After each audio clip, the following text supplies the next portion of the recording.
안녕하세요. 저는 지금 한국의 울산에서 살고 있는 40세 여성 앤선이라고 합니다. 사실상 40년의 인생을 미국에서 살아오던 저에게 이곳 한국에서의 삶은 지금까지의 살아오던 인생과는 비교되지 않을 정도로 너무나 멋진 날들을 보여주고 있는데요. 하지만 불과 2년 전만 하더라도 저는 아무런 삶에 대한 의욕도 그리고 의지마저 없던 마치 살아있는 것 같지 않은 좋지 못한 삶을 살아오던 중년의 여자였습니다. 지금으로서는 상상할 수 없는 저의 태도이고 행동이지만 그때 당시 저에게 발생한 하나의 사고는 제 삶을 송두리째 무너뜨렸기 때문이죠. 저는 미국에서 20대 후반의 나이에 어느 정도 결혼을 일찍 한 평범한 결혼가정 그리고 한 남편의 아내로서 살아가던 지극히도 무미건조한 삶을 살고 있었습니다. 30살이 되기 직전 결혼에 성공했던 저였기에 저와 남편은 결혼식을 올리기 전부터 우리 사이에 생길 아이에 대한 얘기들을 정말 많이 나누면서 저는 성별과 관계없이 저와 남편을 닮은 사랑스러운 아이를 너무나 원하고 있었죠. 하지만 어째서인지 세상은 그렇게 원하는 것을 쉽게 주지 않았습니다.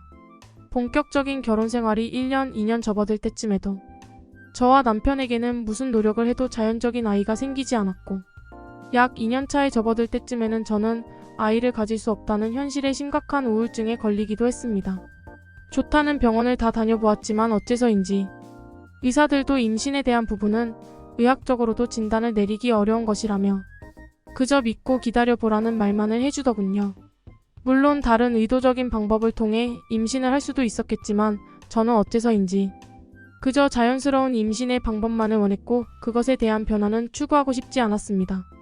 그러던 어느 날 집에서 남편과 함께 저녁을 만들고 있었는데 누군가 집 문을 두드리더군요. 그리고 문을 연 그곳에는 한 한국인 가족이 자신들이 저희 집 바로 옆으로 이사를 오게 되었다며 한국의 전통떡을 저와 남편에게 건네주었습니다. 자신들은 한국에서 결혼식을 올리고 한국에서 계속 지내려고 했으나 같은 회사에 다니는 문제 때문에 어쩔 수 없이 테네시주로 오게 되었다면서 앞으로 우리 가족과 함께 잘 지내고 싶다는 매우 친절한 배려를 베풀더군요. 하지만 한편으로는 부러운 감정도 있었습니다. 그 부부를 따라온 한국인 남자아이가 있었는데 그 부부를 꼭 닮은 것도 모자라 그저 저의 눈에는 너무나 귀엽고 씩씩한 소년으로 보였기 때문이죠. 2년 동안 임신을 하지 못하고 있던 저로서는 사랑스럽게 잘 만나는 그 한국인 부부와 그 사이에 있던 사랑의 결실인 한국인 소년의 모습이 그저 행복하게만 보일 따름이었습니다. 그러면서 점점 저와 남편은 바로 옆집에 살고 있던 그 한국인 부부와 자연스럽게 시간을 보내는 날이 많아지게 되었고 가족 간의 사이가 친밀해질수록 저희 부부가 가지고 있는 최대 고민거리인 임신에 대한 문제에 대해서도 조심스럽게 조언을 구할 수 있었죠. 저희 부부와는 반대로 결혼을 하기도 전부터 곧바로 임신하게 되어 지금 6살이 다 되어가는 남자아이와 함께 가정을 꾸리게 되었다는 그 한국인 부부는 저와 남편에게 조급하게 생각하지는 말라는 조언과 함께 몸을 조금 건강하게 만들어 놓는 것이 좋을 것 같다면서 요가 강사인 자신과 함께 자주 시간을 보내보자는 너무나 고마운 제안을 해주었습니다. 민지라는 이름을 가지고 있던 한국인 아내분은 한국에서 꽤 오랜 시간 동안 요가 학원을 운영해오던 사람이었는데 그날부터 그녀와 함께하는 요가 수업은 제가 제일 기다리면서도 너무 힘들어서 기다려지지 않는 행복한 시간 중 하나로 자리 잡게 되었죠. 그렇게 저와 남편은 종종 주말에 시간이 날 때면 민지 씨의 집에서 민지 씨의 6살 아들 그리고 민지 씨의 한국인 남편과 함께 자유로운 요가 수업을 받았고 어째서인지 하루하루 요가 수업을 진행해 나갈수록 울적한 마음도 해소되면서 몸도 아주 가벼워지는 변화를 겪게 되었습니다. 그렇게 약 6개월 정도가 지났을 때 정말 이러한 노력 때문인지 저와 남편은 꿈에 그리던 아이를 가질 수 있었죠. 처음 임신 사실을 알게 되었을 때 저희 부모님보다 빨리 이러한 행복한 사실을 알렸던 것이 민지 씨네 가족들이었을 만큼 저와 남편은 매번 피곤한 상황에서도 저희 부부를 위해 요가 수업에 힘써준 한국인 친구 민지 씨에게 너무나 감사한 마음을 가지고 있었습니다. 더군다나 그곳에 있던 민지 씨의 아들에게도 조금만 기다리면 친구가 생길 것 같다고 말해주었는데 아직도 그 한국인 소년이 기뻐서 방방 뛰던 모습이 눈에 선할 정도네요. 그렇게 저는 약 9개월 정도가 되었을 때 무사히 아이를 낳을 수 있었습니다. 또 아주 우연하게도 남자아이였는데 남편의 얼굴을 쏙 빼닮아서 너무나 귀엽더군요. 민지 씨의 가족들도 제가 무사히 아이를 낳았다는 사실을 알고 난 뒤에 저희 집으로 와서는 한국에서는 임신 후 건강을 챙길 때 꼭 먹어야 하는 음식이라며 일주일에 5일은 미역국을 해서 가져다 줬는데 그때 먹은 미역국은 정말 따뜻하면서도 아주 맛있었습니다. 힘든 과정을 거쳐서 낳은 아이였기에 저와 남편은 모든 정성과 노력을 쏟아부어서 그 아이를 행복하게 해주려고 노력했고 다소 까불 때도 있었지만 올바르게 자라고 있던 저희의 아들인 올리버의 모습은 그저 사랑스럽게만 보이더군요.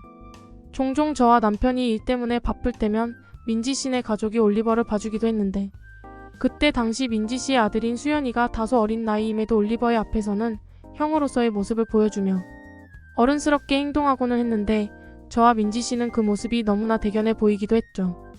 무사히 세상에 적응해 나가던 올리버는 조금씩 걷기도 하고 또 말을 하기도 하면서 저와 남편이 채울 수 없던 가족의 빈자리를 조금씩 채워주기 시작했습니다.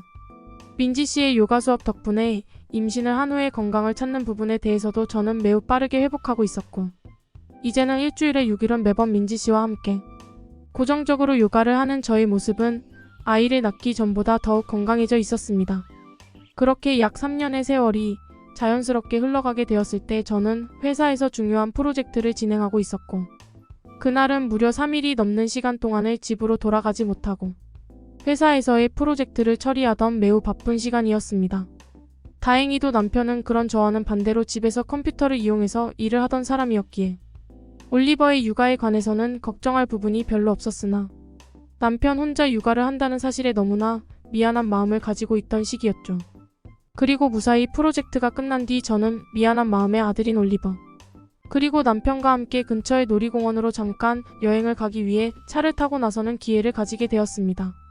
따스한 햇볕에 가족들과 함께 여행을 간다는 사실에 행복해하던 찰나 순간 갑자기 하늘이 까맣게 변하면서 쾅하는 소리가 들리더군요. 그리고 곧바로 저는 그 기억을 마지막으로 정신을 잃고 말았습니다. 다시 눈을 뜨고 정신을 차리게 되었을 때 저의 눈앞에서 저를 쳐다보고 있던 간호사분과 함께 전혀 처음 보는 경찰관 옷을 입은 사람이 서 있더군요. 간호사분은 저를 보고는 4일 동안 누워 있었다는 말과 함께 무언가 말하고 싶은 것이 있는 듯 굉장히 곤란한 표정을 보였습니다. 그리고 그 순간 저는 정말 상상하기도 싫었지만 어느 정도 짐작할 수 있었습니다. 하나의 큰 사고에서 저만 살아남았다는 사실을 말이죠. 알고 봤더니 놀이공원으로 향하던 그날 술에 취한 한 트럭 기사가 역주행을 저지르며 저희 가족의 차와 정면으로 부딪히게 되었고 다행히도 운전석만은 가까스로 비껴가 저는 살아남았지만 저희 남편과 사랑스러운 아들은 세상을 떠나고 말았던 것입니다. 저 또한 목숨만 살아있었을 뿐 몸의 곳곳에서 부상을 당했기에 오랜 시간 재활치료가 필요한 상황이었지만 그것보다 더욱 힘든 사실은 가족 중 저만 살아남았다는 사실이죠. 미칠 듯한 무력감과 분노의 하루라도 편하게 병원에 누워 있었던 날이 없었고 저는 매일 밤 간호사를 부르며 당장 남편과 아들을 살려내라는 말과 함께 그 트럭 기사를 저의 눈앞에 당장 데려오라며 미친 사람처럼 행동하기 시작했습니다. 그리고 매일 낮 저를 찾아오던 경찰관분은 저에게 트럭 회사에서 나오는 보상에 대한 얘기와 사고 상황에 대해 설명해 주시려고 했지만 저는 어떻게 되든 아무 상관없으니 제발 찾아오지 말라고 요청했고 그렇게 그 사건은 그저 조용히 마무리되어 갔습니다. 미친 사람처럼 병원에서 6개월 정도 지내고 다시 세상 밖으로 나왔을 때 저는 집이 어디였는지 왜 가족들은 없는 것인지 말도 안 되는 슬픔과 좌절감에 그저 길바닥에 주저앉아 오열하고 말았습니다. 그 뒤 다시 집으로 돌아온 저는 무려 8개월이 넘는 시간 동안 멈춰있던 집의 길거리에 쓰레기를 주워다가 마구잡이로 채우기 시작했습니다. 지금에서야 그것이 비정상적인 장애 증상 중 하나라는 것을 알고 있지만 그때 당시에 저는 마음 한구석이 계속해서 허망한 기분과 심각한 우울증에 길거리에 버려져 있는 큰 소파나 쓰레기들을 보이는 대로 주워서 집에다가 채우기 시작했죠. 그렇게 점점 시간이 지날수록 저는 아무런 일도 하지 않고 그저 24시간 동안 집 근처의 쓰레기들, 심지어는 멀리 있는 도시까지 걸어가 쓰레기를 가져온 뒤 집안 곳곳에 채워넣었고 그렇게 약 수년의 시간이 흐르게 되었을 때 저와 남편, 그리고 아들이 살았던 집은 사실상 쓰레기 집으로 변해버리고 말았습니다.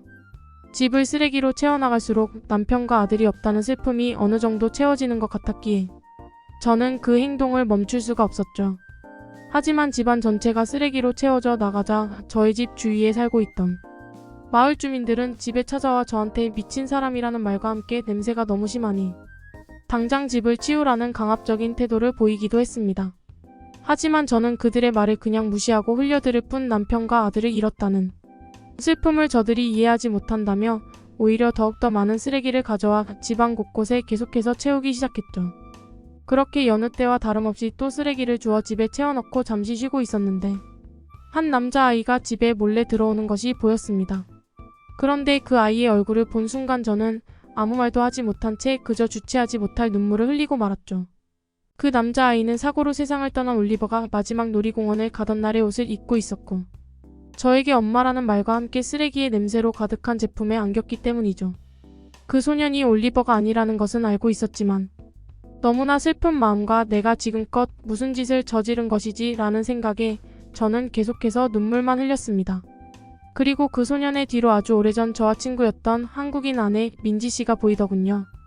민지 씨는 저에게 아무 말도 하지 않고 그저 저를 따뜻하게 안아주었고 우리 가족이 사고를 당한 날 가족들의 유품을 자신이 대신 보관하고 있었다면서 병원에서 나온 저를 즉시 찾아와 도움을 주려 했지만 어쩔 수 없이 한국에 가야 될 일이 생겨서 이제서야 도착하게 되어 너무나 미안하다는 말을 이어나갔습니다. 저를 그나마 위로해주고 싶은 마음에 올리버의 옷을 자기 아들에게 입히고 저를 찾아온 것이라고 말을 이어나가던 민지 씨는 이제 쓰레기를 그만 줍고 자신과 함께 어떤 치료든 함께 해보자면서 아주 오래전 저를 도와주었던 것처럼 또 다시 저를 도와주기 시작했습니다. 갑작스럽게 나타난 민지 씨와 그의 아들 수연이의 따뜻함은 저에게 남편과 아들이 없다는 상실감은 쓰레기가 아닌 사랑으로 채워주기 시작했고 저 또한 그러한 그들의 노력에 맞춰서 조금씩 변화하기 위해 마음을 다잡기 위한 의지를 보이기 시작했습니다.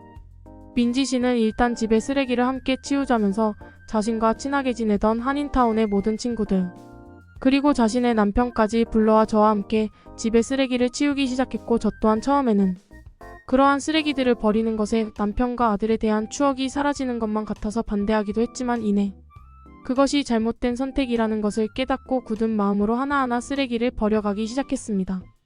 그리고 놀랍게도 쓰레기를 청소해 나갈수록 지금껏 저의 시야에는 보이지 않던 남편과 아들의 추억이 담긴 진짜 물건들이 하나씩 보이기 시작하더군요. 지금껏 내가 왜 쓰레기를 주워왔을까?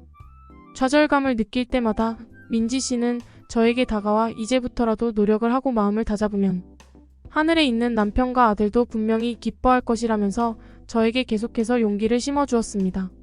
그리고 무려 한 달여에 걸쳐 모든 쓰레기를 정식적으로 버리고 처리하게 되었을 때 깨끗해진 집에 걸려있는 가족 사진을 보니 또 알 수 없는 눈물이 미칠 듯이 흐르더군요.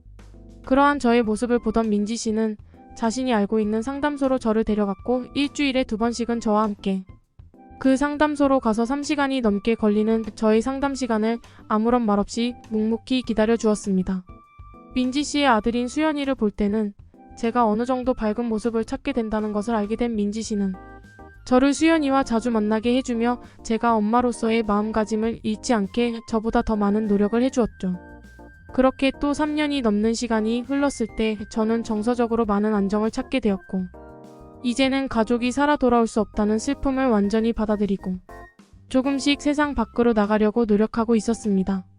그 사이 민지 씨의 아들인 수연이도 너무나 많이 성장해서 저에게 많은 위로를 해주었는데 저는 그러한 수연이의 모습에 올리버가 떠오르는 것만 같아서 참 가슴이 아프더군요. 그리고 어느 날 민지 씨는 자신의 가족과 함께 한국으로 가서 살지 않겠냐는 제안을 해주었습니다. 같은 집에서 살기는 무리겠지만 그곳에서 자신과 함께 요가 학원을 운영하면서 살아가는 것은 어떻겠냐는 말과 함께 계속 여기서 추억 회상을 하는 것보다는 마음 다잡기가 쉬울 것이라며 저를 강하게 설득했죠.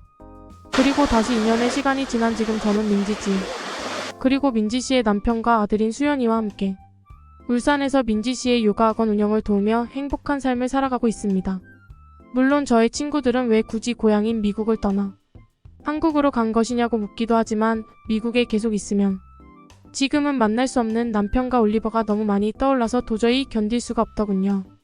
오래전 쓰레기로 집을 가득 채워오던 저에게 이제는 민지 씨의 가족들이 저의 가족에 대한 공백을 채워주고 있어서 요즘은 그래도 너무나 행복한 나날을 보내고 있습니다.